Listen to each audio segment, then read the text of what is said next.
మరొకసారి పరిశుద్ధ దినమందు ప్రభువైన యేసుక్రీస్తు వారిని స్తుతించి ఆరాధించుటకు చేరువచ్చిన మీ అందరికీ యేసుక్రీస్తు నామములో వందనాలు తెలియజేస్తుంటున్నాను. అందరికి వందనాలమ్మా. అయా పురుషులు యవనస్తులు అందరికి వందనాలు.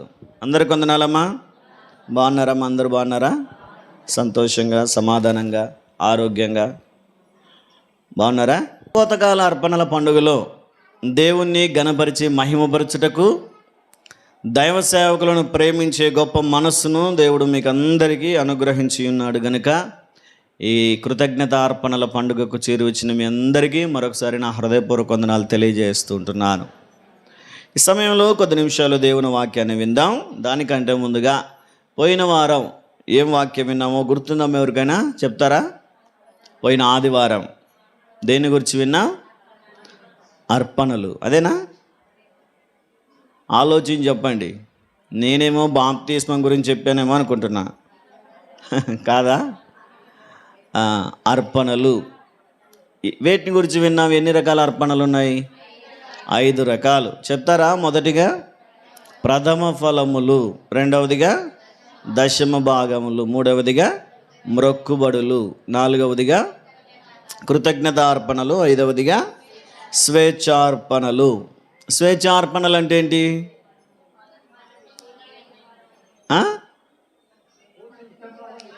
ఇష్టానుసారంగా ఇచ్చేది. స్వేచ్ఛ ఇంక ఇష్టానుసారంగా అంటే అదే కదా. అంటే స్వేచ్ఛగా అంటే ఏం బలవంతం ఏం లేదు. స్వేచ్ఛగా మనకి ఇవ్వాలనిపిస్తే ఇస్తాం, లేకపోతే లేదు. కృతజ్ఞతార్పణ అంటే దేవుడు మనకు చేసిన ప్రతి మేలును బట్టి కృతజ్ఞతగా దేవునికి అర్పించడం. ఒక కుష్ఠరోగి బాగుపడిన తర్వాత దేవుడు అంటాడు, యేసుక్రీస్తు వారు, ఇదిగో ఎవరితో ఏం మాట్లాడకుండా వెళ్ళి యాజకులకు నీ దేహాన్ని చూపించుకొని మోషే నియమించిన కానుకను అర్పించమంటాడు. అదే కృతజ్ఞత కానుక. మ్రొక్కుబడి కానుక అంటే ఏదైనా జరగాలనుకున్నప్పుడు దానికంటే ముందే మనం దేవుని దగ్గర మొక్కుకుంటాం. ప్రభా, ఈ ఉద్యోగం కనుక వస్తే నీకు ఇది ఇస్తా ప్రభా, ఇది చేస్తా ప్రభా అని మొక్కుకుంటాంగా. ఆ విషయంలో మనం ముందుగా మొక్కుకొని ఇచ్చేది మ్రొక్కుబడి కానుక. దశమ భాగం అంటే అనుకోని విధంగా ఇచ్చేది. అదేనా? ఏంటంట? దశమ భాగం అంటే దేవుడు మనకిచ్చిన సంపాదనలో నుంచి ప్రతి నెల అందులో 10% దేవునికి, దైవ సేవకులకు ఇవ్వడం. దైవ సేవకుల పోషణ మన బాధ్యతగా తీసుకొని ప్రతి నెల దైవ సేవకులకు ఇవ్వడం దశమ భాగం. ప్రథమ ఫలం అంటే పండిన పంటలోనైనా, పండిన ఫలాలలోనైనా, ధాన్యములోనైనా, ఏ విషయాలలోనైనా మనం కలిగి ఉన్న దానిలో ప్రథమమైన దానిని దేవునికి తీసుకుని రావడం ప్రథమ ఫలములు. రైట్, గుర్తుంచుకున్నారు? అందరిని బట్టి మీకు స్తోత్రాలు, మీకు వందనాలు. మరొకసారి ఈరోజు కూడా వింటున్న ఈ వాక్యాన్ని కూడా శ్రద్ధగా వినాలని దేవుని పేరట మనవి చేస్తూ ఉంటున్నాను. అయితే ఇన్ని రకాలుగా దేవునికి అర్పించే విషయంలో అర్పించేటువంటి మనము ఈరోజు ఒక క్వశ్చన్ ఏంటంటే, ఎలా ఇస్తే దేవుడు అంగీకరిస్తాడు అని ఆలోచన చేద్దాం. ఎలా ఇవ్వకూడదో కూడా ఆలోచన చేద్దాం. ఏమా? నిద్ర వచ్చే వాళ్ళ స్తోత్రం చెప్పండి. హల్లెలూయా. దేవుడు మీ నిద్రను తొలగించును గాక. రైట్, దేవునికి ఎలా ఇవ్వకూడదో తెలిసి ఉండాలా. అప్పుడే ఎలా ఇవ్వాలో మనకు అర్థమవుతుంది. ఎలా ఇవ్వకూడదో, ఎలా ఇవ్వాలో తెలుసుకొని ఎలా ఇచ్చిన వారిని దేవుడు ఏ విధంగా ఆశీర్వదిస్తాడో కూడా క్లుప్తంగా మనం ధ్యానం చేసే ప్రయత్నం చేద్దాం. దానికంటే ముందుగా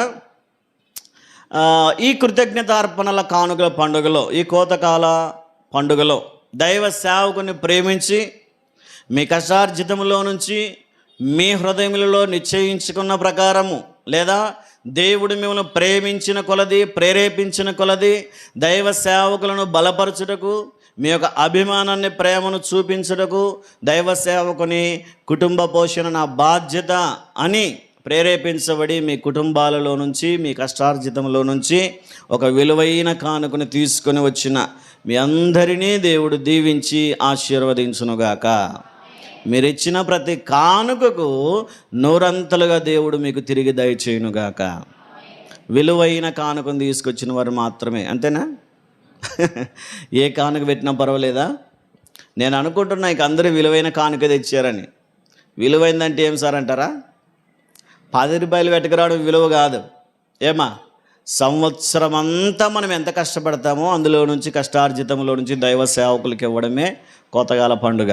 మరి సంవత్సరానికి తగినంత తీసుకొచ్చారో, వారానికి తగినంత తీసుకొచ్చారో, ఒక రోజుకు తగినంత తీసుకొచ్చారో, మీరిచ్చిన కొలది దేవుడు మిమ్మల్ని ఆశీర్వదిస్తాడు. ఇక ఇది చివరిసారి. ఇక మళ్ళీ నేను ఈ విషయాలు చెప్పను, మిమ్మల్ని ఎప్పుడు ఇబ్బంది పెట్టలేదు. అందును బట్టి ధనాపేక్ష లేని సేవకుడుగా కూడా మీరు నన్ను గుర్తించవచ్చు కదమ్మా. అనుకున్నారా ఎప్పుడైనా దైవ సేవకుడు కానుకల గురించి చెప్తున్నాడని? చెప్పను, చెప్పే అవకాశం కూడా దేవుడు ఇవ్వట్లేదు, చెప్పాలనే ఆలోచన కూడా నా హృదయంలో దేవుడు పెట్టట్లేదు. అయితే దేవునికి ఇచ్చేటువంటి మనము నూరంతల ప్రతిఫలాన్ని పొందుకునే అర్హత కలిగిన కొన్ని లక్షణాలు, కొన్ని క్వాలిటీస్ కూడా మనలో ఉండాలని దేవుని వాక్యం తెలియజేస్తుంది. అయితే ఇచ్చినటువంటి ప్రతి ఒక్కరము ఎంతైనా పర్వాలేదు, 10 రూపాయల దగ్గర నుంచి 10 లక్షల దాకా ఏ కానుకైనా పర్వాలేదు, ఎంతైనా పర్వాలేదు, కానీ మనం ఇస్తున్నటువంటి కానుక ఏ విధంగా చెల్లించాలి అన్న విషయాన్ని గురించి మనం ఆలోచన చేస్తే అపోస్తలుడైన పౌలు గారు తెలియజేస్తూ కొరింథీయులకు రాస్తూ ఈ పత్రికలో ఆయన కొన్ని సూచనలు, కొన్ని సలహాలను తెలియజేసినట్టుగా మనం ఇక్కడ చూడగలుగుతాం. చూడండి, చదవబడిన లేఖన భాగం కొరింథీయులకు రాసిన 2వ పత్రిక 9వ అధ్యాయము 5వ వచనాన్ని ఒకసారి చదువుకుందాం. కావున లోగడ ఇచ్చెదమని మీరు చెప్పిన ధర్మము పిసినితనముగా ఇయ్యక ధారాళముగా ఇయ్యవలెను. చాలు, పౌలు గారు తెలియజేసిన మొదటిది ఎలా ఇవ్వకూడదో దేవునికి తెలియజేస్తున్నాడు. అమ్మా, అర్థమైంది ఎవరికైనా? ఎలా ఇవ్వకూడదంట? పిసినితనముగా ఇవ్వకూడదు. దేవునికి ఇవ్వాలని నిర్ణయించుకున్నప్పుడు, దేవునికి ఇవ్వాలని తీర్మానం తీసుకున్నప్పుడు సంపూర్ణమైన హృదయముతో దేవునికి ఇవ్వాలి. కానీ మనం ఇద్దునా వద్దా, ఖచ్చితంగా ఇవ్వాల్సిందేనా, ఇవ్వకపోతే ఏమని అనుకుంటారా, ఈ ఉద్దేశాలతో దేవునికి ఇవ్వకూడదు. దేవునికైనా సంఘానికైనా దైవ సేవకులకైనా ఇచ్చేటప్పుడు పిసినితనముగా మనం ఇవ్వకూడదని దేవుని వాక్యం చాలా స్పష్టంగా తెలియజేస్తుంది. మరి ఈరోజు ఈ కృతజ్ఞతార్పణల కానుకలు తీసుకొచ్చిన వారిలో, మనందరిలో ఎంతమంది పిసినితనముగా లేదా ఇచ్చి ఇవ్వనట్టుగా, ఇద్దామా వద్దా అన్నట్టుగా తీసుకొని వచ్చి ఉంటే గనక అట్లాంటి వారందరూ మనస్సు మార్చుకుంటే బాగుంటుంది. నాకు తెలిసి మన సంఘంలో అలా ఇచ్చే వ్యక్తులు లేరు. కానీ కంటికి కనిపించక మనసులో ఏదో ఒక మూల అందరు ఇస్తున్నారు గనక నేను ఇద్దాం అని అనుకుంటే గనక మీ మనస్సు మార్చుకుంటే మంచిది. ఎందుకంటే పిసినితనముగా ఇచ్చేది కాదు, ఇత్తునా వద్దా అనేది కాదు. ఇంత అనుకొని అబ్బా అంతైతే నా వల్ల కాదని మరలా తగ్గించి, మరలా అందులో నుంచి మరలా కొంత తగ్గించి, దేవుని దగ్గర పిసినితనము పనికి రాదు అని దేవుని వాక్యం తెలియజేస్తుంది. ఆశీర్వాదాలైతే సమృద్ధిగా కావాలని ఆశపడేటువంటి మనము, దీవెనలైతే సంపూర్ణంగా కావాలని ఆశపడేటువంటి మనము, మరి ఇచ్చే విషయంలో కూడా ఎలా ఇవ్వాలంట? ధారాళముగా. పిసినితనం పని చేయదు అక్కడ. అందుకే వెదజల్లండి. పోయిన వారం ఆఖరిలో వచ్చినాన్ని చదివించాను. సామెతల గ్రంథం 11వ అధ్యాయం అనుకుంటా. సామెతల గ్రంథం 11వ అధ్యాయం 24వ వచనాన్ని మనం చదివితే అక్కడ ఒక చాలా చక్కటి మాటను మనం చదవగలుగుతాం. చూడండి, 11వ అధ్యాయం 24వ వచనం చదవండి. వెదజల్లి అభివృద్ధి పొందిన వారు కలరు, తగిన దానికన్నా తక్కువ ఇచ్చి లేమికి వచ్చువారు కలరు. ఇక్కడ చూడండి, 2 బ్యాచ్ల వారు. పోయిన వారం ఆఖరిలో ఈ వచనాన్ని మీకు జ్ఞాపకం చేశాను. వెదజల్లితే అభివృద్ధి పొందుతాం. దేవుని దగ్గర లెక్కెట్టుకుంటూ కూర్చోకూడదు. దేవుడు మన హృదయాన్ని ప్రేరేపించాడు అనుకోండి, దేవుడు మనల్ని ప్రేమించిన కొలది, దేవుడు చేసిన మేలున కొలది, దేవుడు మనకు అనుగ్రహించిన, దీవించిన, ఆశీర్వదించిన ఆ యొక్క దేవుని కృప కొలది మనం దేవునికి ఇవ్వాలని దేవుని వాక్యం తెలియజేస్తుంది. అయితే ఇచ్చే విషయంలో కూడా వెదజల్లితే, అంటే మనం ఇచ్చేదానికన్నా సమృద్ధి కలిగి ఇవ్వగలిగితే, దేవుని దగ్గర మనం సంపూర్ణమైన హృదయముతో ఇవ్వగలిగితే, వెదజల్లితే దేవుడు ఏం చేస్తాడంట? ఆశీర్వదిస్తాడు, అభివృద్ధి పరుస్తాడు. మనం వెదజల్లకుండానే ఇప్పుడు 1 ఎకరా పొలానికి కొత్తిమీర గింజలు ఎన్ని జల్లుతారు? ఒక పిడికడ సరిపోతాయా? చాలవు. వెదజల్లాల ఆ ఎకరం మొత్తానికి సరిపోయే విధంగా చల్లితే అంత పంటను కోసుకోగలుగుతాం. అదే వెదజల్లకుండా నాకు అంత కావాలి అని ఆశించడం కూడా తప్పే. అయితే దేవుని వాక్యం తెలియజేస్తుంది ఏంటంటే, వెదజల్లితే అభివృద్ధి పొందుతాం, తగిన దానికన్నా అంటే ఇవ్వాల్సిన దానికంటే కూడా తక్కువగా ఇస్తే ఏం జరుగుతుందంట? లేమి కలుగుతుంది. మన ఇంటిలో సమస్యలు, మన ఇంటిలో కొరతలు, కొదవలు ఎప్పుడు కలుగుతాయి మనకు అంటే, మనం ఇవ్వాల్సిన దాన్ని దాచిపెట్టుకొని ఇవ్వాల్సిన దానికన్నా తక్కువ ఇచ్చినప్పుడు. దేవునికి ఎంతో కొంత అనుకున్నాం ఇవ్వాలి, దైవ సేవకునికి ఇవ్వాలి అని తీర్మానం తీసుకున్న తర్వాత అందులో నుంచి ఏమైనా కటింగ్లు జరిగాయి అనుకోండి, ఏం జరుగుతుందంట? లేమి కలుగుతుంది అని దేవుని వాక్యం తెలియజేస్తుంది. అపోస్తలుల కార్యం 5వ అధ్యాయంలో మనం చదువుతాం, ఇద్దరు భార్య భర్తలు కదమ్మా, జ్ఞాపకం ఉన్నారా? అననీయ సప్పీరాలు ఇద్దరు భార్యాభర్తలు చక్కగా మంచి మనస్సు కలిగే పొలాన్ని అమ్మి దైవ సేవకులకు ఇచ్చేద్దాం, ఎంతో కష్టపడి పరిచర్య చేస్తున్నారు, స్వార్థ చేస్తున్నారు, అనేక గ్రామాలు తిరిగి కాలినడకన తిరుగుతూ ప్రయాణాలు చేస్తూ చక్కగా స్వార్థ పరిచర్య చేస్తున్నారు కనుక వారికి ఇచ్చేద్దాం, స్వార్థ పరిచర్యలో ఉపయోగిస్తారని చెప్పి పొలమంతా అమ్మి కొంత డబ్బులు తీసుకొచ్చి ఆ పేతురు దగ్గర పెట్టేశాడట, శిష్యుల పాదముల దగ్గర పెట్టేసి, అయ్యలారా ఇదిగో నేను కూడా దేవుణ్ణి ప్రేమించేవాడిని, నేను కూడా దేవుని సన్నిధిని ప్రేమించేవాడిని, నేను కూడా సంఘాన్ని ప్రేమించేవాడిని, నేను కూడా సేవకుల్ని ప్రేమించేవాడినే, అందుకే నా పొలం పోయినా పర్వాలేదు, దేవుని పని జరిగితే నాకు ఆశీర్వాదం అనుకొని ఇదిగో నా పొలాన్ని అమ్మిన డబ్బులు తీసుకొచ్చి మీ కాళ్ళ దగ్గర పెట్టానంటే భక్తుడు ఒక మాట అంటాడు, ఏమయ్యా అననీయా, తీసుకురావడం మంచిదే, దేవునికి దేవుని సన్నిధికి ఇవ్వాలనుకోవడం మంచిదే, కానీ నువ్వు మొత్తాన్ని ఎందుకు తీసుకొని రాలేదు? నువ్వు పొలం అమ్మి ఆ పొలం డబ్బులంతా తీసుకొద్దాం అనుకున్నావు, కానీ మళ్ళీ తీసుకొచ్చే సమయంలో కొంత దాచిపెట్టుకొని మిగిలింది తీసుకొచ్చావు ఎందుకు అన్నాడు. అయ్యా లేదండి, నేను అమ్మింది ఇంతకే, నేనేమి అబద్ధం చెప్పట్లేదు అంటే ఆయన చేశాడు ముందే. పొలం అమ్మిన దాంట్లో కొంత తీసి పెట్టుకున్నాడంట, నా భార్యకు, నా పిల్లలకు, నా అన్నదమ్ములకు, మా కుటుంబాన్ని పోషించుకోవడానికి కొంత అప్పుడు అనుకునేటప్పుడే అనుకోవాలా, ఏమని? పొలాన్ని అమ్మి సగం డబ్బులు నాకు నా కుటుంబానికి ఉంచుకొని సగం దేవునికి ఇచ్చేద్దాం అనుకోలేదు. ఆయన ఏమనుకున్నాడు? పొలాన్ని అమ్మి దేవునికి ఇచ్చేద్దాం అనుకున్నాడు. అయితే అనుకున్నట్టుగా సంపూర్ణంగా దైవ సేవకులకు ఇవ్వకుండా ఆయన కొంత తీసి పెట్టుకున్నాడంట. అందుకే దేవునికి కోపం వచ్చింది. దేవుని కోపం వచ్చింది. అక్కడికక్కడే పరిశుద్ధాత్మ చేత గద్దించబడి చనిపోయినట్టుగా మనం చూస్తూ ఉన్నాం. కాసేపు ఆగేసరికి మా ఆయన ఇంకా రాలేదని భార్య కూడా వచ్చింది. అయ్యా ఇదిగో మా ఆయన వచ్చాడు, డబ్బులు తీసుకుని వచ్చాడు, పొలం అమ్మాం, ఆ పొలం డబ్బులన్నీ తీసుకొచ్చాడు, సేవకులకి ఇవ్వాలి, సేవకి ఇవ్వాలని, మరి మా ఆయన ఇంకా తిరిగి రాలేదు ఏంటండి అంటే, అమ్మా మీరు ఎంతకు అమ్మారే పొలం అంటే, మా ఆయన ఎంత చెప్పింటే, ఏమా ఈమెం చెప్పట్లేదు పలానింతని, ఎందుకంటే ఎందుకు వచ్చిన గొడవ? మా ఆయన ఎంత చెప్పాడో, మరి నేను ఒక మాట మా ఆయన ఒక మాట చెప్తే ఇక్కడ మేము తేడా చేసామని, మేము తప్పు చేసామని వాళ్ళకి అర్థమవుతుందని చెప్పి ఆమె ఏమీ మాట్లాడకుండా మా ఆయన ఎంత చెప్పింటే అంతే అని చెప్పాను. అమ్మ నీవైనా నిజం చెప్పకూడదా? మీ ఆయన ఇందాకే అబద్ధమాడి దేవుని ఉగ్రతకు గురైపోయి ఇప్పుడే చనిపోయి పాతి పెట్టబడ్డాడు, మళ్ళీ నీవు కూడా అబద్ధం చెప్తావేంటమ్మా అంటే, లేదండి మేము నిజమే చెప్తున్నాం, మేము అమ్మిందందుకే అని చెప్తూ ఉంటే ఆమె కూడా పరిశుద్ధాత్మ దేవుని ఉగ్రతకు గురైపోయి అక్కడికక్కడే ప్రాణాలు విడిచినట్టుగా దేవుని లేఖనాల్లో మనం చూస్తాం. అంటే ఇచ్చే విషయంలో ఇవ్వడం మంచిదే, కానీ ఇచ్చే సమయంలో పిసినితనం మన దగ్గర ఉండకూడదు.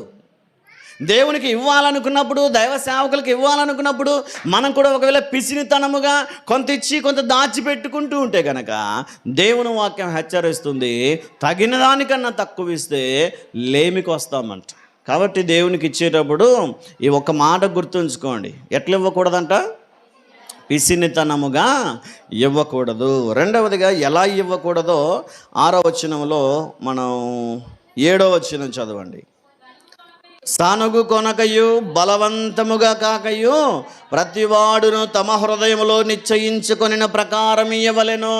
ఇక్కడ ఇంకా ఎలా ఇవ్వకూడదో దేవునికి తెలియజేస్తున్నాడు. ఎలా ఇవ్వకూడదంట? రెండవదిగా సనుగుకోకూడదంట.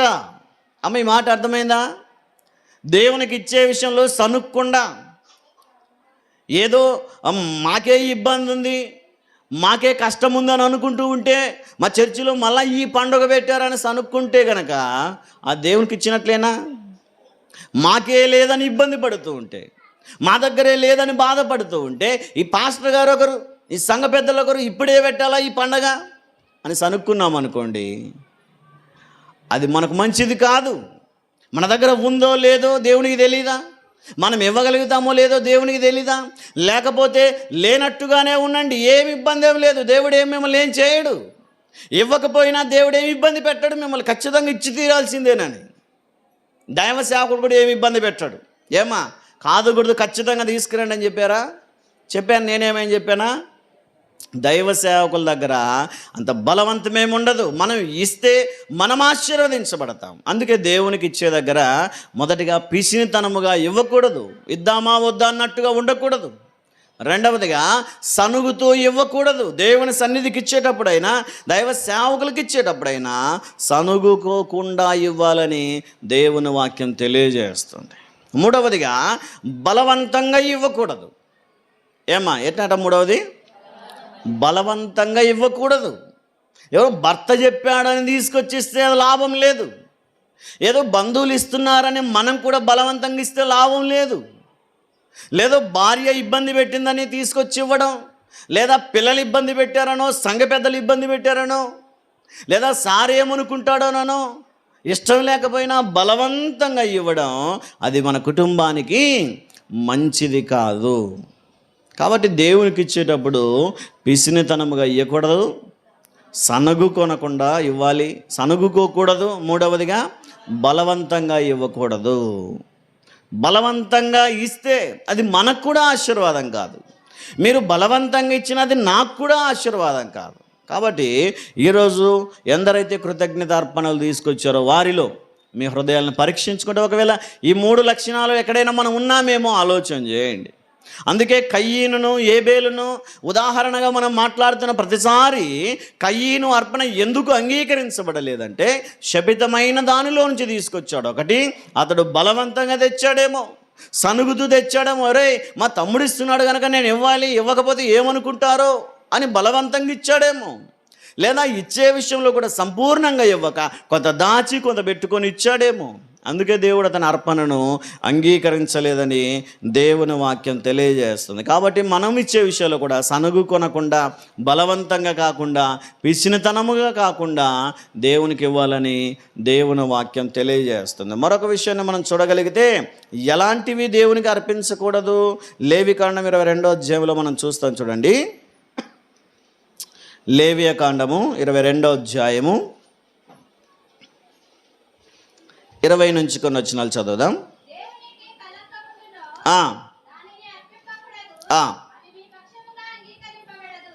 ఈ మాటను మరలా చదవమా. కలంకము ఉన్నది దేవునికి అర్పించకూడదు.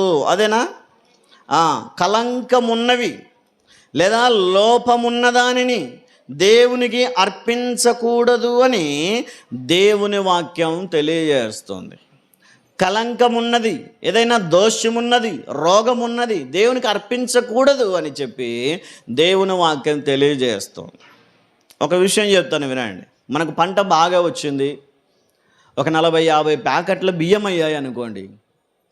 అన్ని బియ్యం ప్యాకెట్లు అయిన తర్వాత ఆఖరిలో నూకలో లేదా పొట్టుగా ఉన్న బియ్యమో, లేదా మంచివి కానివో, ఈ చాలా ఇదిగా ఉన్నవో బియ్యం తీసుకున్నాం, మంచి ప్యాకెట్లన్నీ ఇంటికి పంపించేసి ఆ పొట్టుతో ఉన్నవో అట్లాంటివన్నీ దేవుని తీసుకొచ్చామనుకోండి, అది మనకు మంచిదేనా? కాదు. అందుకనే దేవుడు అంటున్నాడు, ఈ లేఖనాన్ని మనం అర్థం చేసుకోగలిగితే, దేనికి కలంకం ఉండునో దానిని అర్పించకూడదు. కలంకమున్న వాటిని దేవునికి అర్పించకూడదు. ఇంకా అది మీ పక్షముగా అంగీకరించబడదు. దేవుడు అంగీకరించడు అట్లాంటివి. మరి ఇచ్చాం కదా సార్, ఎట్లా అంటే, ఇస్తే దైవ సేవకుడు తీసుకొని సంపూర్ణంగా సంతోషించగలుగుతాడేమో, కానీ దేవుడు వాటిని అంగీకరించడు. కలంకం అంటే ధాన్యం విషయంలోనే కాదు, ఆ కింద వచనాల్లో మనం చూస్తాం. చూడండి, 21 నుంచి చదవండి.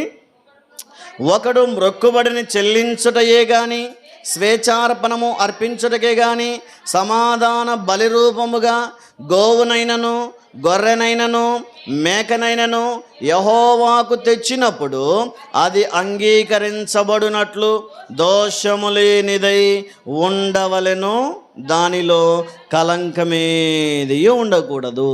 మనం అర్పించే దేనిలోనైనా దోషం ఉండకూడదు, కలంకం ఉండకూడదు, లోపం ఉండకూడదు. మరి మనమేం గొర్రెలు అర్పించట్లేదు, గోవులు అర్పించట్లేదు, ధాన్యాన్ని అర్పించట్లేదు, మనం ఏం అర్పిస్తున్నాం? ఏం అర్పిస్తున్నాం? మనమిచ్చే కానుక ఎక్కడ చల్లంది కవర్లో పెట్టుకొచ్చామనుకోండి, ఏం మంచిదేనా?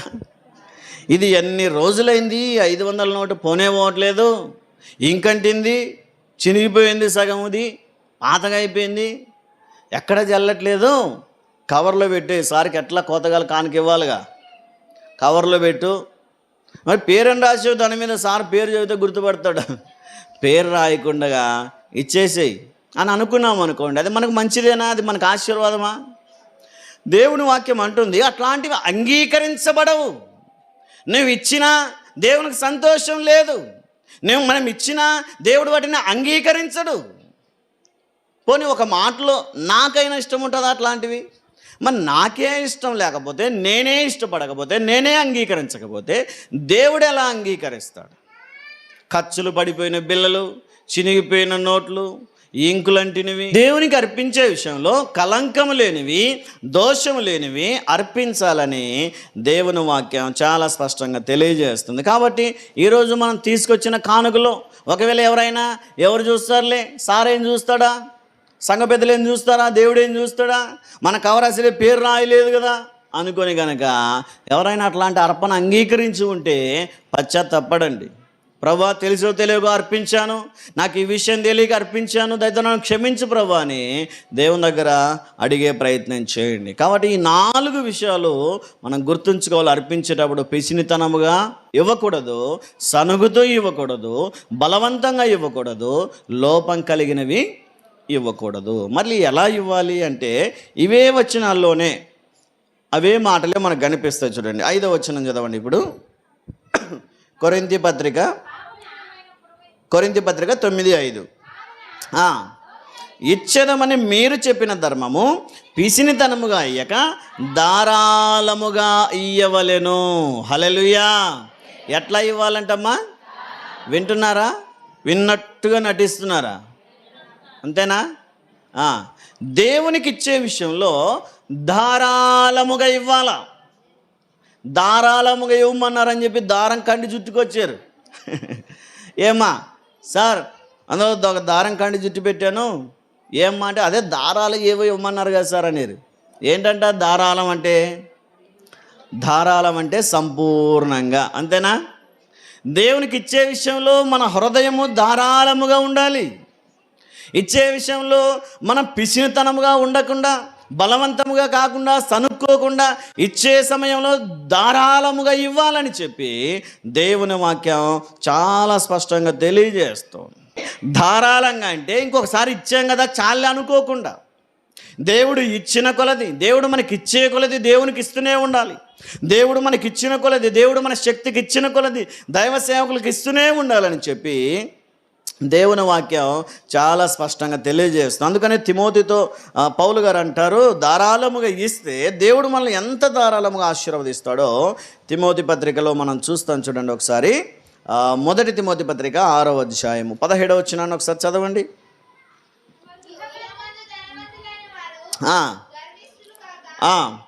అస్థిరమైన ధనమునందు నమ్మిక ఉంచక సుఖముగా అనుభవించుటకు సమస్తమును మనకు ధారాళముగా దయచేయు దేవుని యందే నమ్మిక ఉంచుడని ఆజ్ఞాపించుము. ఇక్కడ చూడండి, మన దేవుడు ఎలా ఇస్తాడంట మనకు?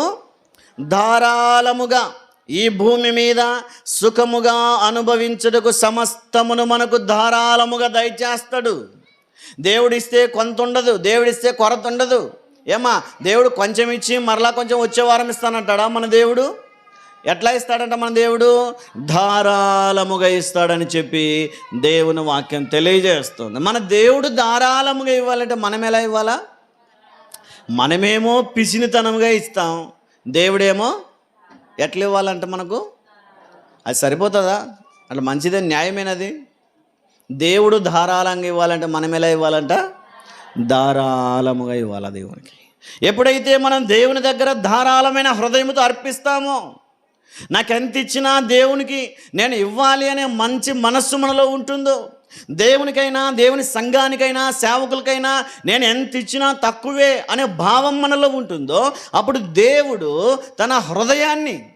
మన హృదయాన్ని పరీక్షించినటువంటి దేవుడు తాను కూడా మనకు ధారాళంగా ఇస్తాడని చెప్పి దేవుని వాక్యం తెలియజేస్తుంది. కాబట్టి ఈరోజు ఈ కృతజ్ఞత అర్పణల పండుగలో హృదయపూర్వకముగా ధారాళముగా అర్పించిన వారందరికీ దేవుడు తిరిగి ధారాళముగా దయచేయునుగాక. ఇంతమంది ఇచ్చారా ధారాళంగా? సంతోషం. ధారాళంగా ఇచ్చిన వారిని దేవుడు ఏం చేస్తాడంట?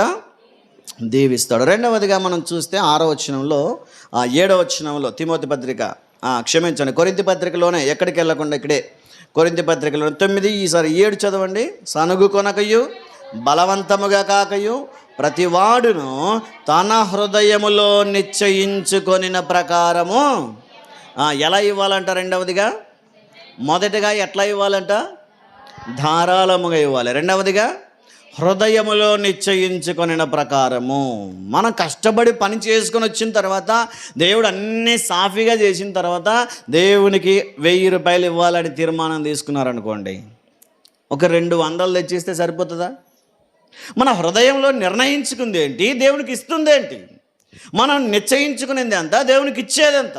దేవునికి మనం ఇవ్వాలనుకున్నది ఎంత, మనం ఇచ్చేది ఎంత? ఈ విషయంలో దేవుడు అంటాడు, ఇచ్చేటప్పుడు నువ్వు ధారాళముగా ఇస్తూనే నీ హృదయములో నిచ్చుకొనిన ప్రకారము. మన హృదయంలో ఏ తీర్మానం అయితే తీసుకుంటామో ఆ తీర్మానానికి కట్టుబడి మనకి దేవుడు ఇచ్చిన కొలది, దేవుడు మన హృదయంలో ప్రేరేపణ కలిగించిన కొలది దేవునికి ఇవ్వాలని దేవుని వాక్యం తెలియజేస్తుంది. ఒక ముస్లాం వచ్చింది ప్రార్థనకి. ఒక ముస్లాం వచ్చి కానుకలు వేసేటప్పుడు చూసుకుంది, తన బ్యాగ్ అంతా చూసుకుంటే 2 రూపాయలే ఉన్నాయంట. అరే, నా దేవునికి ఇవ్వాలి, నా దగ్గర చూస్తే 2 రూపాయలే ఉన్నాయి, నేను ఎన్నో రోజుల నుంచి దాచుకున్న డబ్బంత ఇదే, నా దగ్గర ఉన్నదంత ఇదే, నేను సంత చేసుకోవాలన్నా హాస్పిటల్కి వెళ్ళి చూపించుకోవాలన్నా నాకు అన్ని అవసరాలకు సరిపోతుంది డబ్బు. అయితే ఇప్పుడు కానుకలు వేసే టైంలో నేను ఖాళీగా ఉంటే ఏం బాగుంటుందని చెప్పి దేవుడు ఆమె హృదయాన్ని ప్రేరేపిస్తే తీసుకెళ్ళి ఉన్నదంతా దేవుని సన్నిధిలో కానుకల పెట్టెలో వేసేసింది ఆమె. అయితే దేవుడు ఏమో ఆమెను విడిచిపెట్టాడా? దేవుడు ఆమెను చూసి, ఇదిగో ఈమె నిజముగా తన జీవనం అంత ఇచ్చింది అన్నాడు. అంటే హృదయంలో ఏ తలంపు అయితే వస్తుందో ఆ నిశ్చయత ప్రకారం, ఆ నిర్ణయం ప్రకారము మన హృదయంలో ఎంత అయితే నిశ్చయించుకున్నామో దానిని మనం దేవునికి అర్పించాలని చెప్పి దేవుని వాక్యం తెలియజేస్తూ ఉంది. 7వ వచనంలో మనం ఆఖరిలో చూస్తే, దేవుడు ఉత్సాహముగా ఇచ్చువానిని ప్రేమించును. హల్లెలూయా, హల్లెలూయా. 3వదిగా ఎట్లా ఇవ్వాలంట? దేవునికి ఉత్సాహముగా ఇవ్వాలంట. మాడిపోయిన మూదు పెట్టుకుని పట్టు సార్ అంటే బాగుంటుందా? దేవుడు మెచ్చుకుంటాడా? భర్తతో కొట్లాడి 500 ఇవ్వాలి సార్కి, రోజు కానుక పెట్టాలా అని కొట్లాడొచ్చి ఆ కోపాన్ని తెచ్చి మా మీద రుద్ది పట్టు సార్ పడు అంటే బాగుంటుందా? ఇచ్చేటప్పుడు ఎట్లా ఇవ్వాలంట? ఉత్సాహంగా ఇవ్వాలా. దేవునికి ఇవ్వడం నా అదృష్టం అనుకోవాలా. దైవ సేవకులకు ఇవ్వడం నాకు దేవుడు ఇచ్చిన గొప్ప భాగ్యం అనుకోవాలా. మరి ఎంతమంది సంతోషంగా తీసుకొచ్చారో, ఎంతమంది ఇంట్లో గొడవపడి తీసుకొచ్చారో, ఎంతమంది లేని దానిలో ఇచ్చారో, ఎంతమంది ఇవ్వాలి కాబట్టి ఇచ్చారో, ఎంతమంది బలవంతంగా ఇచ్చారో, దేవుడు మీ హృదయాలన్నీ పరీక్షిస్తున్నాడు. కొంతమంది చాలా ప్రేమించిన వ్యక్తులు ఉన్నారు, చెప్పిన దానికంటే అధికంగా ఇచ్చిన వ్యక్తులు కూడా ఉన్నారు, నేను అనుకున్న దానికంటే అధికంగా ఇచ్చిన వ్యక్తులు కూడా ఉన్నారు, నేను ఊహించిన దానికంటే ఎక్కువ ఇచ్చిన వ్యక్తులు కూడా ఉన్నారు. నేను చెప్పకూడదేమో కానీ జూటూరు రత్నమ్మ గారు ఇచ్చిన కానుక నేను ఎక్స్పెక్ట్ చేయలేదు పోయినసారి. నాకు తెలిసి ఆమె హైయెస్ట్, ఇంకా మన సంఘంలో ఎవరు ఇవ్వలేదు అంత కానుక. మరి వెళ్ళేటప్పుడు అడిగారు, ఏమక్క ఎంత ఇచ్చింది సార్ ఆదరంగా చెప్పని. ఆమెకు రావాల్సిన దీవెనలు ఆమెకు వచ్చాయి, వారు అనుభవిస్తున్నారు. కానీ మనవంతుగా దేవునికి ఇచ్చే విషయంలో ఉత్సాహంగా ఇవ్వాలంట. ఎట్లా ఇవ్వాలా? ఉత్సాహంగా. బాధపడుతూ ఇచ్చిన కానుక మనకు ఆశీర్వాదం కాదది. అననీయ సప్ఫీరాలు ఇవ్వాలనుకున్నారు, కానీ ఎందులో మనసులో సంతోషం లేదేమో, ఇంత ఇస్తే సరిపోతుంది అనుకున్నారేమో. అందుకే ఇచ్చే విషయంలో ఉత్సాహత ఉంది, కానీ అది బలవంతంగా ఇచ్చినట్టుగా దేవుని లేఖనాల్లో మనం చూస్తున్నాం. అందుకే ఈరోజు ఎలా ఇవ్వకూడదో విన్నాం, ఎలా ఇవ్వాలో కూడా విన్నాం. చెప్తారా ఒకసారి? ఎలా ఇవ్వకూడదంట? పీసినితనంగా ఇవ్వకూడదు 1, సనుగుతో ఇవ్వకూడదు 2, బలవంతంగా ఇవ్వకూడదు, లోపము లేనిది, లోపం కలిగినది ఇవ్వకూడదు. అంతేనా? ఎలా ఇవ్వాలంట? మళ్ళా ధారాళముగా ఇవ్వాలి 1, నిశ్చయించుకున్న ప్రకారం ఇవ్వాలి 2, ఉత్సాహముగా ఇవ్వాలి 3. ఉత్సాహముగా ఇవ్వాలి. సరే, ఎలా ఇవ్వాలో ఎలా ఇవ్వకూడదో విన్నాము. మరి ఇస్తే దేవుడు మనల్ని ఎలా ఆశీర్వదిస్తాడు? ఇస్తే సరిపోదు, ఇచ్చినటువంటి దేవుడు తిరిగి మనకు రిప్లై కూడా ఇస్తాడు. మనం ఇచ్చిన ప్రతి రూపాయిని దేవుడు లెక్కలోకి తీసుకుంటాడు. ఎంత ఇచ్చామన్నది అది తర్వాత, ఏ హృదయముతో ఇచ్చామో దేవుడు పరీక్షించి ఎంత ఇచ్చామైనా ఎంతైనా పర్వాలేదు, దాన్ని దేవుడు అధికముగా తిరిగి మనకు ఆశీర్వదిస్తాడని దేవుని వాక్యం తెలియజేస్తుంది. 10,000 రూపాయలు ఇచ్చిన వారిని దేవుడు ఏ విధంగా ఆశీర్వదిస్తాడో, 100 రూపాయలు ఇచ్చిన వ్యక్తిని కూడా దేవుడు అదే విధంగా ఆశీర్వదిస్తాడు. అది దేవుని ప్రేమ.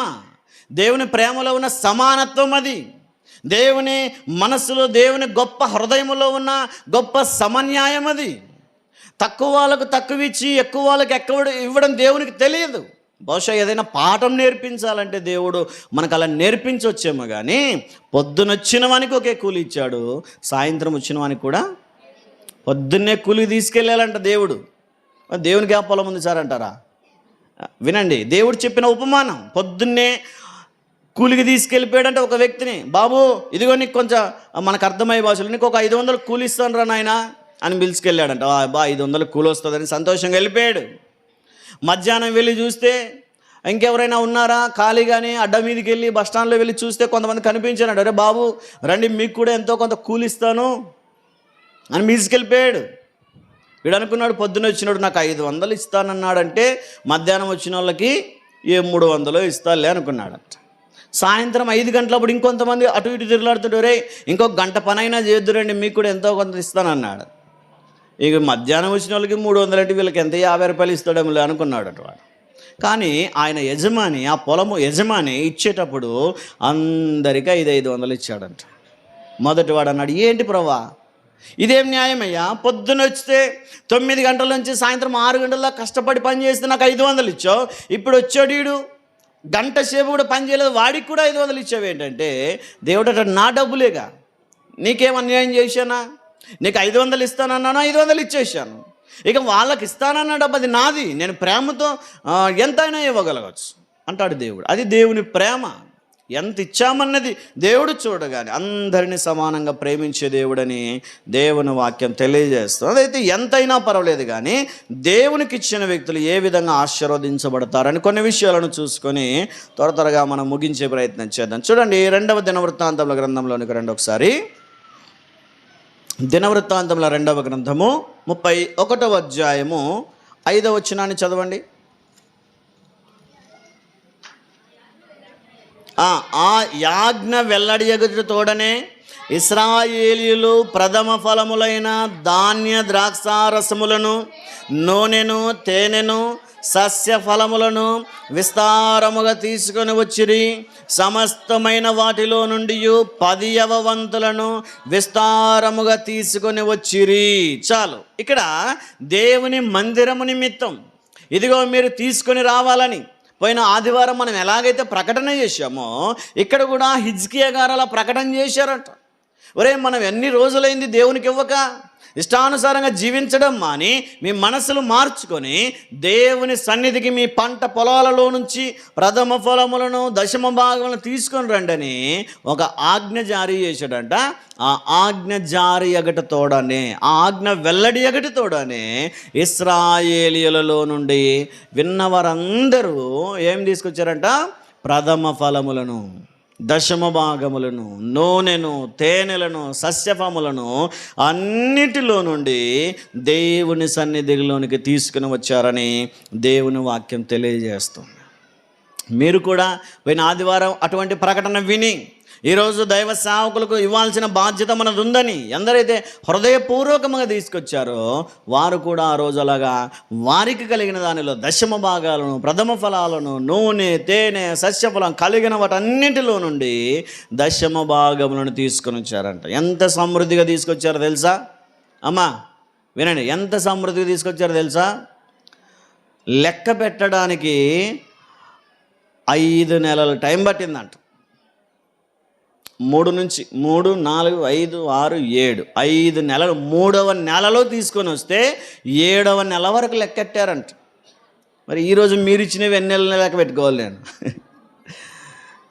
ఏమా ఇస్రాయేల్ తీసుకొచ్చినవి ఎన్ని నెలలు లెక్క పెట్టారంట?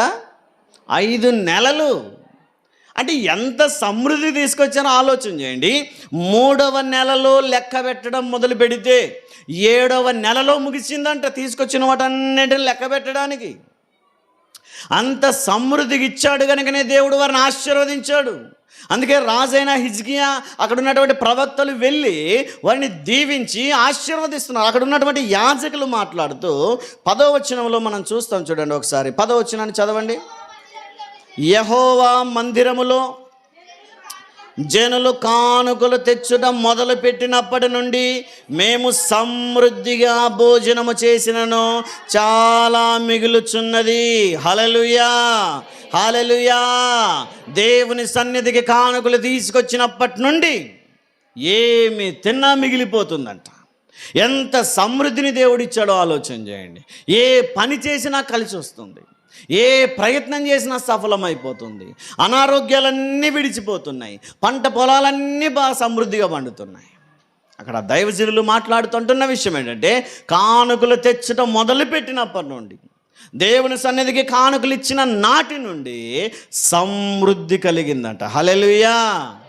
ఈరోజు కూడా దేవుని సన్నిధికి ధారాళమైన కానుకలు తీసుకొచ్చిన వారందరికీ దేవుడు సమృద్ధిని అనుగ్రహించునుగాక.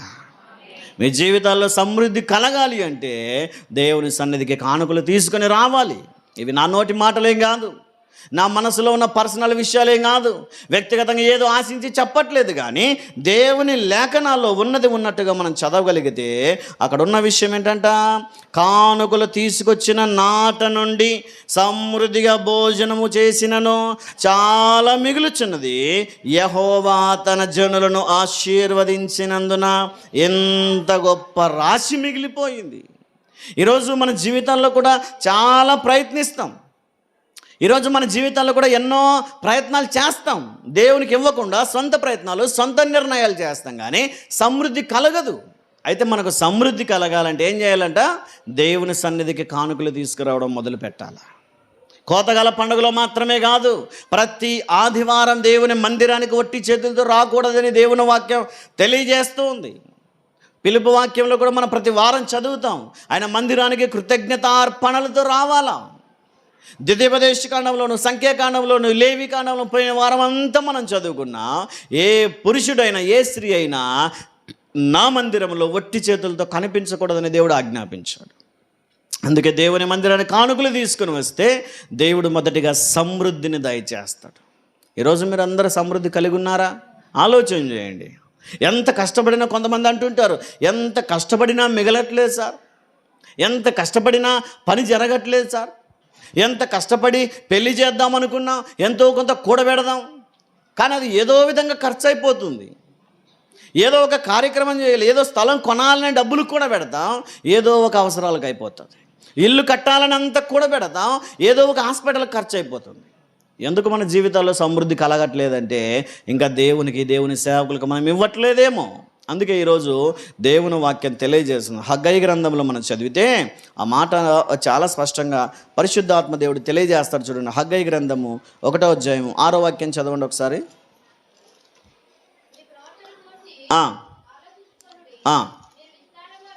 విస్తారముగా విత్తనను కొంచెమే పండుతుంది, భోజనము చేయుచునను ఆకలి తీరట్లేదు, పానము చేసిన దాహం తీరట్లేదు, ఆ, ఆ, కష్టము చేసినను జీతము చినిగిపోయిన సంచిలో వేసినట్టుగా ఉన్నది. హగ్గయి గ్రంథకర్త మాట్లాడుతూ అంటాడు, ఇదిగో ప్రజలారా, ఎందుకు మీకు సమృద్ధి కలగట్లేదు? ఎందుకు మీకు ఆకలి తీరట్లేదు? ఎందుకు మీకు దాహం తీరట్లేదు? ఇల్లు కట్టుకోవాలని అనుకుంటారు కానీ ఎందుకు కట్టుకోలేకపోతున్నారు? స్థలం కొనాలనుకుంటున్నారు కానీ ఎందుకు కొనలేకపోతున్నారు? పెళ్లి చేయాలనుకుంటున్నారు కానీ ఎందుకు పెళ్లి చేయలేకపోతున్నారు? ఉద్యోగం కొరకు ఎదురు చూస్తున్నారు కానీ ఎందుకు రావట్లేదు? మీ కష్టార్జితం అంతా సంపాదించుకుంటున్నారు కానీ అది ఎక్కడ పోతుందో అర్థం కావట్లేదు అనే ఆలోచనలు కలిగి ఉంటే దేవుని వాక్యం తెలియజేస్తుంది, దేవునికి ఇవ్వకుండా, దైవ సేవకులకు ఇవ్వకుండా, నా కష్టార్జితం, నా ఇష్టం, నా సొంతం అని సొంతంగా ఇష్టానుసారంగా జీవించే వ్యక్తుల జీతం, కష్టార్జితం ఎక్కడ పోతుందంట? చినిగిపోయిన సంచిలో వేసినట్టుగా కనుమరుగైపోతుందని దేవుని వాక్యం తెలియజేస్తుంది. ఈరోజు మనకు కూడా మన కష్టార్జితం మనకు కనిపించట్లేదా? మన జీతం మిగలట్లేదా? మన కష్టపడిన డబ్బులు మనకు ఉపయోగపడకుండా హాస్పిటల్ ఖర్చులు అయిపోతున్నాయా? వ్యర్థమైన వాటికి దారి ఖర్చులకు అయిపోతున్నాయా? అయితే ఇక నుంచైనా మనం దేవునికి ఇవ్వడం, దైవ సేవకులకు ఇవ్వడం నేర్చుకోగలిగితే దేవుడు మనకు సమృద్ధిని దయచేస్తాడని దేవుని వాక్యం తెలియజేస్తుంది. కాబట్టి దేవునికి ఇచ్చే విషయంలో మనం వెనక ముందులు ఆడకూడదు. కష్టపడే విషయంలో శక్తి వంచన లేకుండా కష్టపడితే, ప్రార్థనాపూర్వకంగా కష్టపడితే దేవుడు మనకు సమృద్ధిని ఇస్తాడని దేవుని వాక్యం తెలియజేస్తుంది. ఒకడు బాగా పనిచేసేవాడు అంట, పాల వ్యాపారం చేసేవాడు. పాల వ్యాపారం చేసేవాడు. రోజుకు 10 లీటర్ల పాలు అమ్మి బాగా వ్యాపారం చేసేవాడు. ఒక 500 డబ్బులు వచ్చాయి. ఊరే ఇట్లా 500 అయితే ఎన్నేళ్ళు కష్టపడాలా? కొంచెం నీళ్లు కలిపితే ఏమైపోతుంది? ఎవరు గుర్తిస్తారు? పాలలో నీళ్ళని తీస్తామా మనం? అదేదో పిట్ట అంట, మరి పాలు మాత్రమే దాకా నీళ్ళు ఇడిచి పెడుతుందంట. హంసనా? మనకైతే లేదా తలాంత్, మనకు లేదా టాలెంట్ కదమ్మా. వీడేం చేశాడు? ధనాపేక్షతో, దురాశతో 10 లీటర్ల పాలలోకి 10 లీటర్ల నీళ్ళు కలిపేశాడంట. ఆ రోజు 500కి ఎంత వచ్చింది?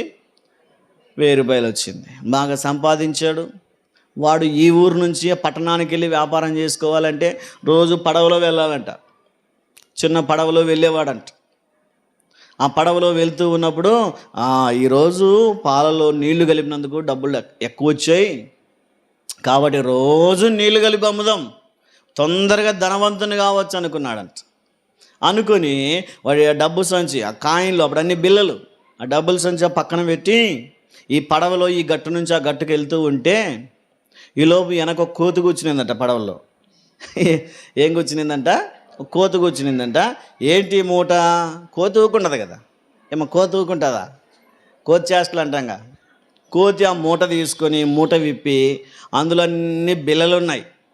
ఏం చేసిందంటే ఒక బిల్ల నీళ్ళలోకి, ఒక బిల్ల పడవలోకి వేస్తుందంట. అది ఒక 10 రూపాయల బిల్ల నీళ్ళలోకి వేస్తుందంట, ఒక 10 రూపాయల బిల్ల పడవలోకి వేస్తుందంట.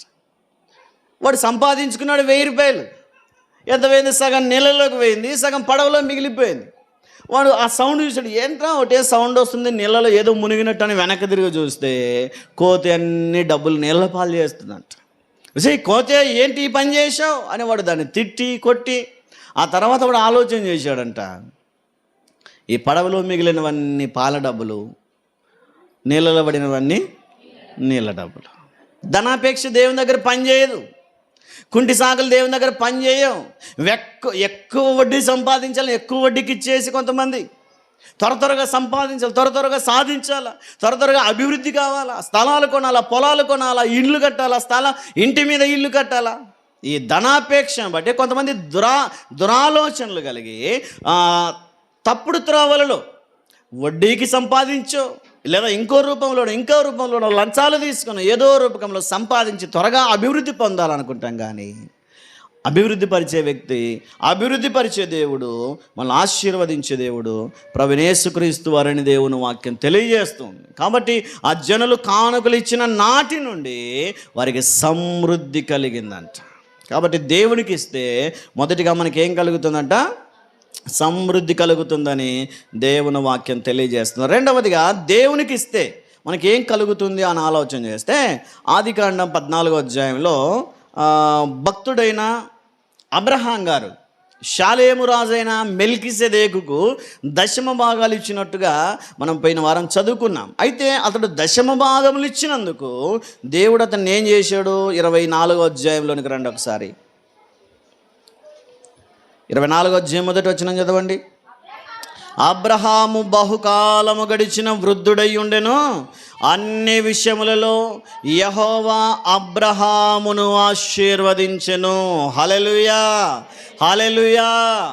కలిగే రెండవ ఆశీర్వాదం ఏంటంటే అన్నిటిలో ఆశీర్వదించబడతాం, ఒక్క విషయంలో కాదు. కొంతమంది ఒక విషయంలో బాగుపడితే చాలు అనుకుంటారేమో, కానీ దేవునికి ఇచ్చిన తర్వాత కలిగే రెండవ విలువైన ఆశీర్వాదం ఏంటంటే అన్ని విషయాల్లో మనము ఆశీర్వదించబడతాము.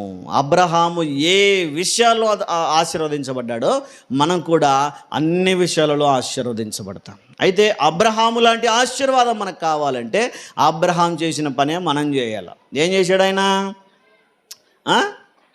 మెల్కిసెదెకు గారికి ఏమిచ్చాడంట? ఏమిచ్చాడమ్మా? దశమ భాగాలు తీసుకొచ్చి ఇచ్చాడు.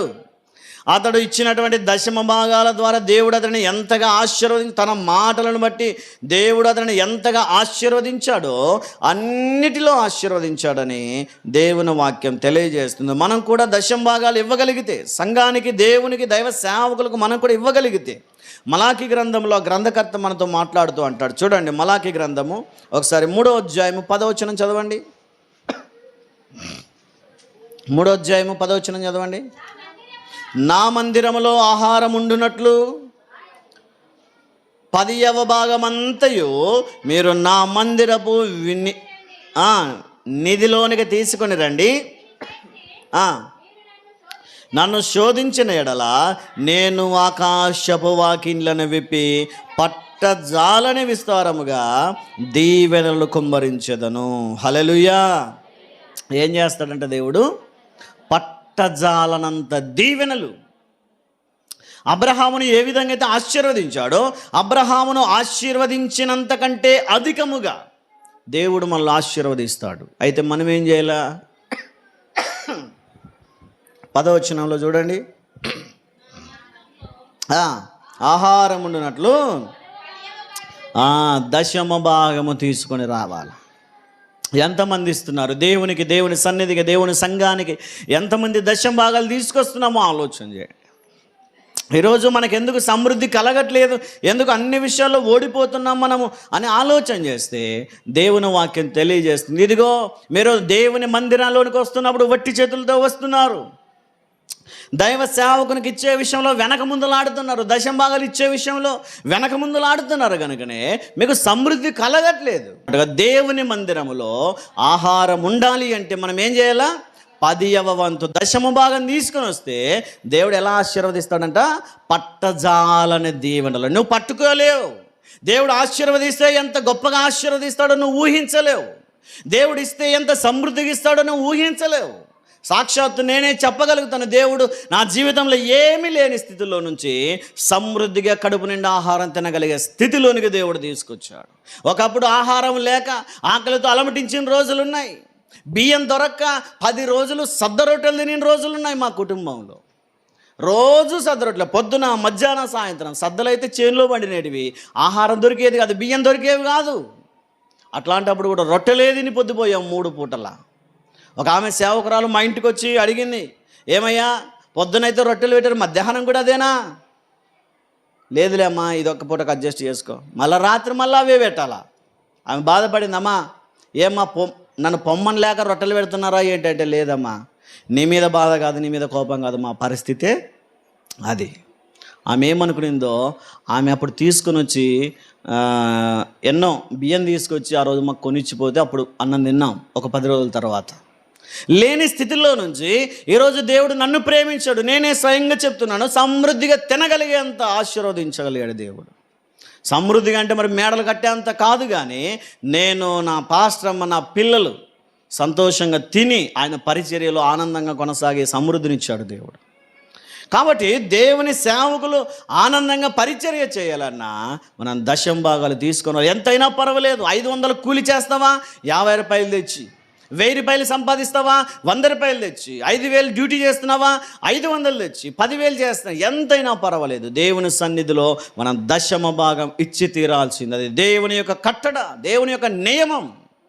అందుకే దేవుడు అంటాడు, ఇదిగో లేవీయులు, యాజకులు ఏ పని చేయకూడదంట. పాస్టర్లు ఏం పని చేయకూడదంట. ఎక్కడో వెళ్ళి మట్టి ఎత్తుతాను ప్రభా, కుటుంబం గడవట్లేదు అనడానికి లేదు.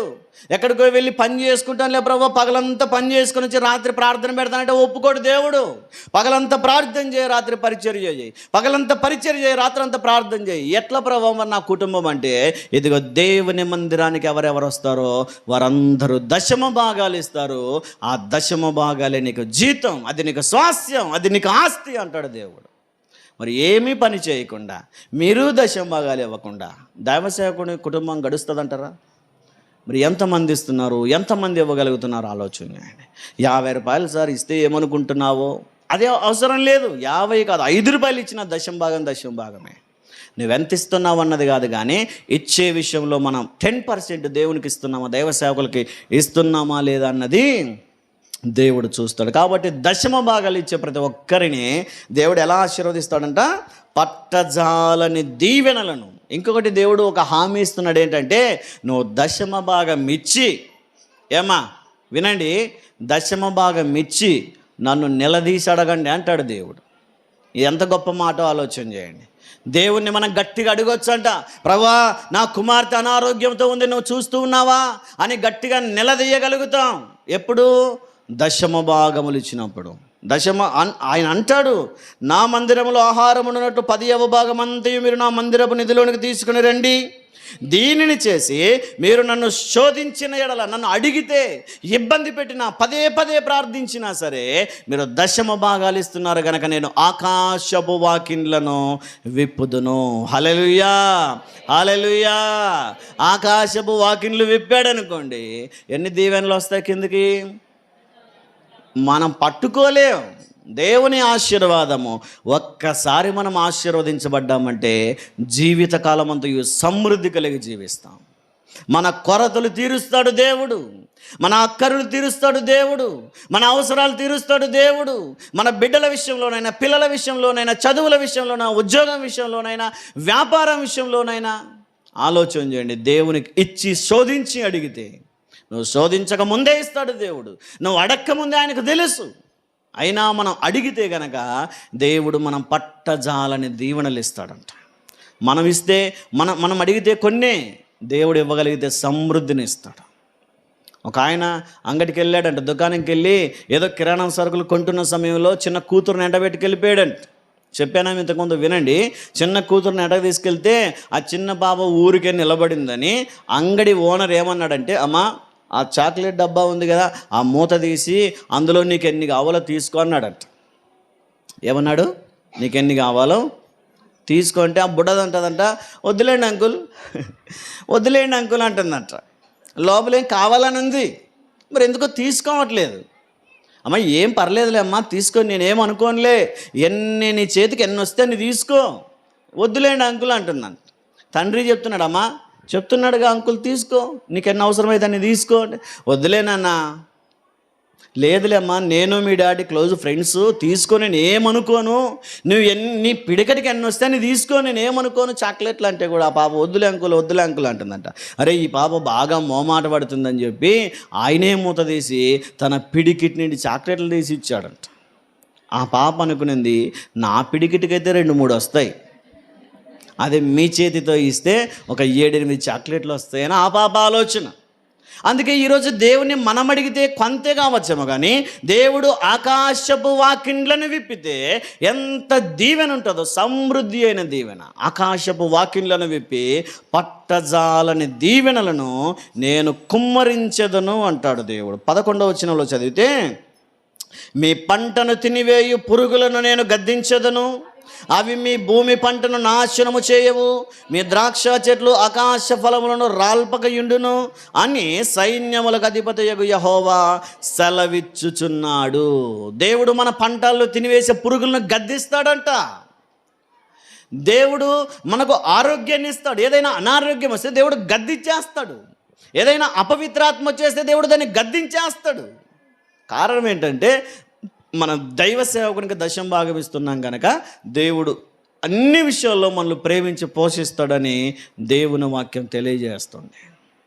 ఎఫ్ఎస్సి పత్రికలో మనం చదువుతాం చాలాసార్లు. చూడండి 3వ అధ్యాయము 20వ వచనాన్ని ఒకసారి చదవగలిగితే, ఎఫ్ఎస్సీలకు రాసిన పత్రిక 3వ అధ్యాయము 20వ వచనం చదివితే, అడుగు వాటి కంటేను ఊహించు వాటి కంటేను అత్యధికముగా చేయ శక్తి కలిగిన వాడు మన దేవుడు. హల్లెలూయా, హల్లెలూయా. అడిగిన దానికంటే, ఊహించిన దానికంటే కూడా అత్యధికముగా దేవుడు అనుగ్రహిస్తాడు. ఎప్పుడు? మనం దశమ భాగాలు ఇచ్చినప్పుడు. దేవునికి దశమ భాగాలు ఇవ్వము, దేవునికి ప్రత్యేక కానుకలు ఇవ్వము, సంఘానికి కృతజ్ఞత కానుకలు ఇవ్వము, స్వేచ్ఛార్పణలు ఇవ్వము. నేనే తినాలా, నా భార్య, నా పిల్లలు మేమే తినాలా, మేమే బాగుండాలా అని అనుకొని ఎప్పుడైతే మనం అట్లా ఉంటామో దేవుని నుంచి ఏ మేలు మనం పొందుకోలేము. మరి దేవుని నుంచి సమృద్ధి కలగాలన్నా, అన్నింటిలో ఆశీర్వదించబడాలన్నా మనం ఏం చేయాలంట? దేవుని సన్నిధికి దశం భాగాలు ఇచ్చే ప్రయత్నం చేయండి. ఎవరికి ఇవ్వాలా దశం భాగాలు కూడా చెప్పాను పోయిన వారం. ఎవరికి? ఉపదేశించే ఉపదేశకునికి. నువ్వెక్కడో ఇస్తానంటే దేవుడు ఒప్పుకోడు. నువ్వు ఎవరికో ఇస్తానంటే దేవుడు ఇష్టపడడు. మంచి సేవకుడనో, ప్రేమించే సేవకుడనో, బలపరిచే సేవకుడనో, ఫోన్లు చేసి మాట్లాడిచ్చే సేవకుడనో, ఎవరికి పడితే వాళ్ళకి ఇస్తానంటే దేవుడు ఒప్పుకోడు. దేవుని వాక్యం తెలియజేస్తుంది ఏంటంటే, ఉపదేశించు వారికి. మీరు ఎవరి చేత ఉపదేశం పొందుతున్నారు? మీరు ఎవరి చేత వాక్యాన్ని వింటున్నారు? మీ కొరకు కన్నీరు గార్చి ప్రార్థన చేస్తున్నది ఎవరు? అర్ధరాత్రి అయినా ఫోన్ చేసి, సార్ ఆరోగ్యం బాగాలేదన్నా, మీ కొరకు కన్నీరు గార్చి ప్రార్థించే బాధ్యత, భారం మాకుంది. ఎవరికో ఉండదు. వారికి మీ పేర్లు తెలియవు, మీ ఊర్లు తెలియవు, మీ మొహాలు తెలియవు. నేను అవసరమైతే ఏ టైంలోనైనా, ఏ కాలమైనా, ఏ సమయమైనా మీ కొరకు ప్రార్థించడానికి సిద్ధంగా ఉంటాను. కారణం సంఘ కాపరిని కనుక అది నా బాధ్యత. కాబట్టి ఈరోజు ఆలోచన చేయండి. మనం ఆశీర్వదించబడాలి అంటే దశం భాగాలు ఇవ్వాలని దేవుని వాక్యం చాలా స్పష్టంగా తెలియజేస్తుంది. మూడవదిగా, దేవునికి ఇస్తే ఏ విధమైన ఆశీర్వాదం కలుగుతుంది అని మనం ఆలోచన చేస్తే, యెషయా గ్రంథం 58వ అధ్యాయం 11వ వచనాన్ని మనం చదువుతాం. చూడండి,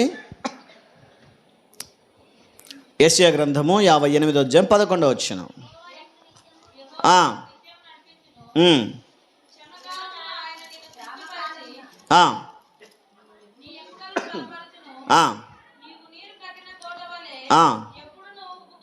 ఎప్పుడునో ఉబుకుచుండు నీటి ఊట వలె ఉండెదవు. హల్లెలూయా. ఎలా ఉంటామంట దేవునికి ఇస్తే? ఎప్పుడు ఉబ్బుకుచునే, ఎప్పుడు పొంగి పొర్లతో దేవుడిచ్చే ఆశీర్వాదం అంత ఆశిమాషిగా ఉండదు. దేవునికి ఇచ్చిన తర్వాత నష్టపోయిన వాళ్ళు ప్రపంచంలో ఎవరు లేరు. అయ్యో సన్నిధికి ఇచ్చాం, సంఘానికి ఇచ్చాం, సారికి ఇచ్చాం, అయినా మాకేం ప్రతిఫలం రాలేదని ఎవరు అనుకోవద్దండి. దేవునికి ఇచ్చిన ప్రతి రూపాయికి దేవుడు తిరిగి మనకు ప్రతిఫలాన్ని అనుగ్రహిస్తాడు. అందుకే దేవుడు అంటాడు, ఇదిగో ఏ విధంగా ఆశీర్వదిస్తాడు మనల్ని అంటే, ఉబ్బుకుచు ఉండు నీటి ఊట. అది నీటి ఊట, అది అయిపోయేది కాదు. చెరువులో నీళ్ళైతే అయిపోవచ్చేమో, కాలువలో నీళ్లు పారి పారి పారి ఇంకిపోవచ్చేమో, బావిలోనైనా ఇంకిపోవచ్చేమో, కానీ అది ఊట, అది ఉబ్బుకుతూనే ఉంటుంది, నీళ్లు ఊరుతూనే ఉంటాయి. మన కుటుంబాలలో కూడా ఒక తుక్కు ఖర్చు అవుతూనే ఉంటుంది. ఒకవైపు పెడుతూనే ఉంటాం, ఒకవైపు అనారోగ్యాలు ఖర్చు పెట్టినా, హాస్పిటల్ ఖర్చు పెట్టినా ఇంకా దేవుడు మిగిలించి ఉంచుతాడంట. అది ఉబ్బుకుతూనే ఉంటుంది. మన కష్టార్జితాన్ని దేవుడు ఆశీర్వదిస్తాడు. 30 60 100 దేవుడు దానిని ఉబ్బుకుచుండనిస్తాడు. అందుకే దావీదు భక్తుడు 23వ కీర్తన 4-5 ఏమంటాడు? ఇదిగో నా గిన్నె నిండి పొంగి పొర్లుచుంది అంటాడు. దేవుడిస్తే దీవెన అంత ఆశీర్వాదంగా ఉంటుంది, అంత సమృద్ధిగా ఉంటుంది. ఈరోజు ఆ సమృద్ధి దీవెన మనకు కావాలి అంటే దేవుని సన్నిధిలో మనము తగిన కానుకను అర్పించాలని దేవుని వాక్యం తెలియజేస్తుంది. లేని పరిస్థితుల్లోనైనా ఇవ్వగలిగేది ఇవ్వాలి, చేయగలిగేది చేయాలి అని చెప్పి దేవుని వాక్యం తెలియజేస్తుంది. ఒక విధవరాలు ఉండేది, ఆమె దగ్గర ఏమీ లేదు. అప్పటికే 3 ఏళ్ళ నుంచి కరువు ఉంది ఆ దేశంలో. ఆ 3 ఏళ్ళ నుంచి ఆమె ఉన్నదంతా తింటూ అయిపోయింది. ఇంక ఒక్క పూట భోజనమే ఉంది. ఒక 2-3 రొట్టెలు చేసుకొని తిని చనిపోదాంలే అనుకునింది. ఆ సారేపతను ఊరికి ఒక దైవ సేవకుడు వచ్చాడు. అమ్మా, ఏమైనా కొంచెం ఆహారం ఉంటే పెడతావా అంటే, లేదయ్యా నా దగ్గర ఏమి లేదనింది. కొంచెమే పిండి ఉంది, ఇదిగో నేను నా కొడుకు చేసుకొని తిందాం అనుకుంటున్నామంటే, నీవు నీ కొడుకు చేసుకొని తినండి, అందులో నుంచే కొంచెం మొదటిగా చేసిన అప్పం లేదా మొదటిగా చేసిన రొట్టె దైవ సేవకునికి ఇవ్వగలిగితే ఇవ్వమ్మా అంటే ఆమె ఏమనుకునింది, చనిపోయే ముందైనా పర్వాలేదు నేను దేవునికి దైవ సేవకునికి ఇవ్వాలనుకునింది.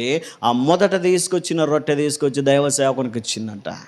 ఆ తర్వాత కలిగిన ఆశీర్వాదం మనందరికీ తెలిసే ఆ దేశంలో కరువు తీరిపోయేంత వరకు సమృద్ధి కలిగి జీవించిందట. హల్లెలూయా.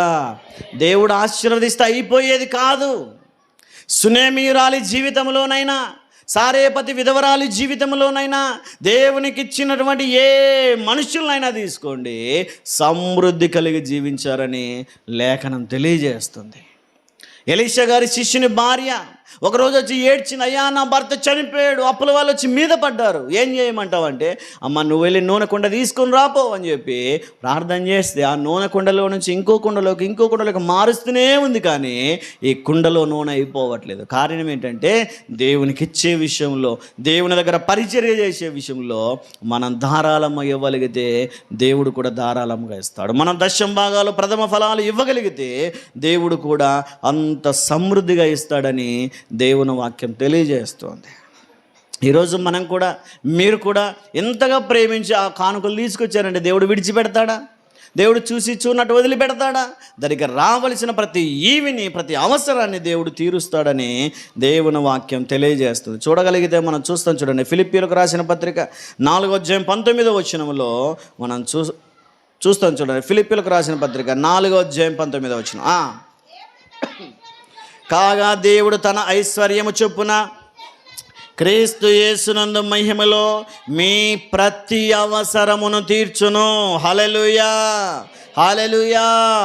ఈ కృతజ్ఞతార్పణల పండుగలో కానుక తీసుకొచ్చిన ప్రతి కుటుంబంలో ఉన్న ప్రతి అవసరాన్ని దేవుడు తీర్చునుగాక.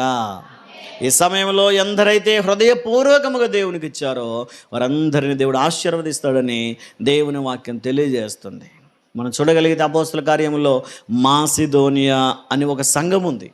మాసిదోనియాలో ఒక ప్రాంతం, ఆ ప్రాంతంలో ఒక సంఘం ఉంది. ఆ సంఘం ఎట్లాంటిది అని ఆలోచన చేస్తే కొరింథీ పత్రిక 8వ మనం చూస్తాం. ఆ కొరింథీ పత్రికలో 2వ కొరింథీ పత్రిక 8వ మొదటి నుంచి పౌలు గారు కొన్ని విషయాలు మాట్లాడుతూ చెప్తారు. చూడండి, సహోదరులారా, మాసిదోనియా సంఘములను అనుగ్రహింపబడి ఉన్న దేవుని కృపను గూర్చి మీకు తెలియజేయుచున్నాము. ఏలయనగా వారు బహుశ్రమల వలన పరీక్షింపబడగా అత్యధికముగా సంతోషించిరి, మరియు వారు నిరుపేదలైనను వారి దాతృత్వము బహుగా విస్తరించెను. హల్లెలూయా. వారు ఎలాంటి వారంటే నిరుపేదలంట, అయినను వారు ఇచ్చే విషయంలో ఎలా ఉన్నారంట? దాతృత్వ విషయంలో ఎలా ఉన్నారంట? 3వ చూస్తాం, 4వ చూస్తాం. ఈ కృప విషయంలోను, పరిశుద్ధుల కొరకైన పరిచర్యలో పాలు పొందే విషయంలోను మనపూర్వకముగా మిమ్మల్ని వేడుకొనుచు వారు తమ సామర్థ్యము కొలదియేగాక సామర్థ్యము కంటే ఎక్కువగా తమంతట తామే ఇచ్చిరి. సామర్థ్యం కొలది కాదు. ఒక 500 ఇచ్చే సామర్థ్యం మనకుందనుకోండి, సామర్థ్యం కంటే ఎక్కువ. అది మాసిదోనియా సంఘం యొక్క సాక్ష్యం. దైవ సేవకులకు ఎంత సంపూర్ణంగా వాళ్ళు ఇచ్చేవాళ్ళు ఆలోచన చేయండి. మరి మన సంఘము మాసిదోనియా సంఘం వలె ఉందా లేదా అని ఒకసారి ఆలోచన చేయండి.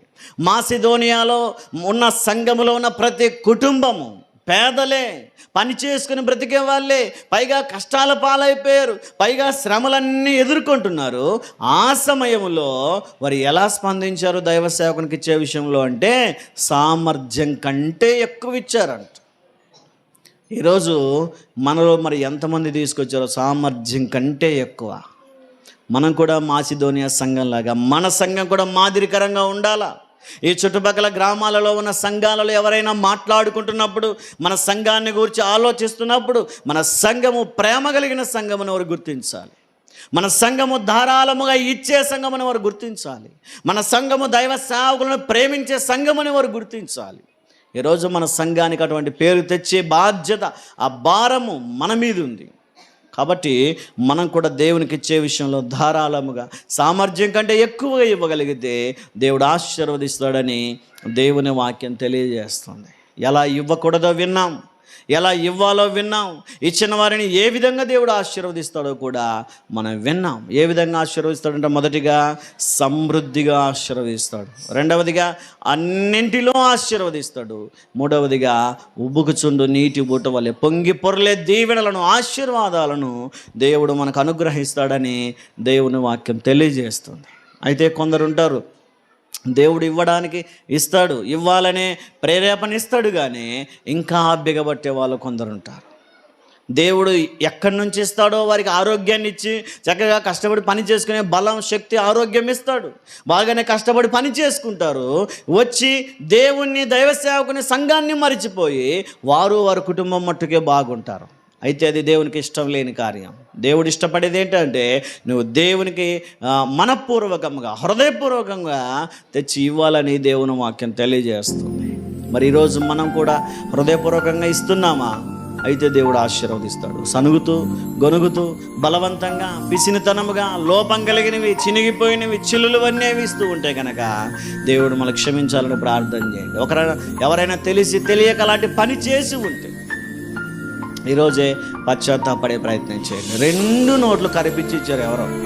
నేనేం చేయాలో అర్థం కాలేదు, నేనేం చేయగలను? అది ఎక్కడైనా చెల్లుతుందా? అది ఎవరైనా తీసుకుంటారు? అది మళ్ళీ చెల్లే విధంగా కూడా లేదు. ఇక నేనేం చేశాను? దాన్ని తీసి గడబెట్టి వారి కుటుంబం కొరకు ప్రార్థన చేసిన, ప్రభా తెలియక చేశారేమో అని క్షమించి వారికి రావలసిన దీవెనలు ఆపొద్దు ప్రభు అని ప్రార్థన చేసి, ఈరోజు మనం ఇచ్చే విషయంలో ఎలా ఉన్నాము, దేవుని సేవకునికి ఇచ్చే విషయంలో ఎలా ఉన్నామో మనల్ని మనమే పరీక్షించుకుందాం. ఆశీర్వదించబడే విధంగా మనం ఇచ్చామా? అయితే దేవుడు మనల్ని ఆశీర్వదిస్తాడు. కాబట్టి ఈరోజు ఈ కోతకాల పండుగలో హృదయపూర్వకముగా, మనపూర్వకముగా, ధారాళముగా, సామర్థ్యం కంటే ఎక్కువగా స్వేచ్ఛార్పణలైన, కృతజ్ఞతార్పణలైన, మురుకుబడులైన, ప్రథమ ఫలమైన, దశమ భాగములైన తీసుకొచ్చిన వారందరికీ దేవుడు తగిన దీవెనలను అనుగ్రహించునుగాక. ఆమేన్. ప్రార్థన చేసుకుందాం. కళ్ళు మూసుకునండి. ఈ సమయంలో దేవునికి ఇచ్చే విషయంలో, దేవునికి నేను ఇచ్చాను, దేవుడు నన్ను ఆశీర్వదిస్తాడు అనే విశ్వాసంతో ప్రార్థన చేద్దాం.